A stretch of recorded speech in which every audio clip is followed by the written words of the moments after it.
Rob, you call this a docudrama with comedic undertones. So we've just established there's exploitation involved, there's abuse, there's coercion. What's funny? Well, the early part of this story is very humorous, as Linda is, she's 21 years old. She's entering this world of pornography that she has never experienced before. And we tell the story as she was telling it initially, which was that everything was peaches and cream.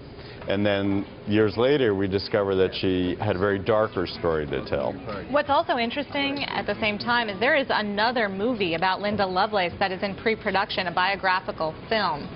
Why is there a little competition going on there? Well, when we were developing the film, there was some intense competition. But now that we're getting out into the world, we've relaxed. Well, what do you think it is about her that makes her a compelling figure right now? It often happens in Hollywood that something gets in the zeitgeist, and then there are multiple projects, and it's whichever one is the first one out of the gate is the one that actually makes it. And this was one of those examples. So, Jeff, the cynics out there, and let's acknowledge there are many, will say that a docudrama about porn is just a cheap way to get people to see your movie. Why did you decide that Linda Lovelace, the star of Deep Throat, was worthy of a biopic?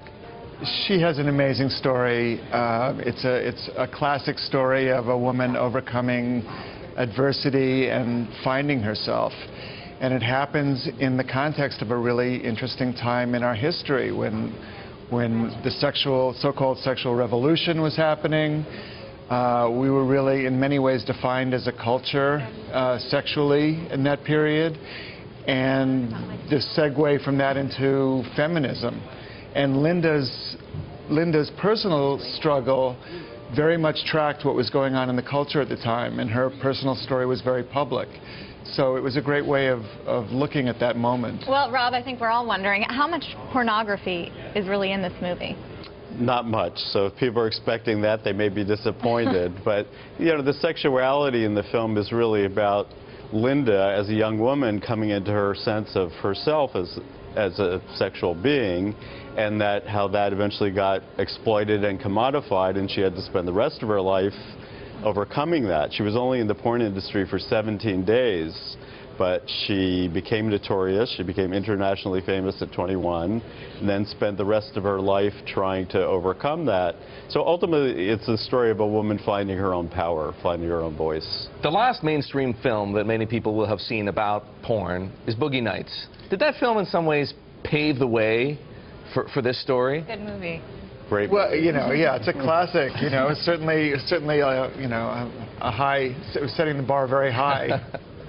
But this movie's, this is about a woman, so obviously it's a different story than it would be about a man. So ours is a different. But were there things about Boogie Nights that, you learned? It's a brilliant like film. Talking to Linda and going to visit, you guys went to visit, porn film sets, right? Did you find out that some of the stuff that we think is true?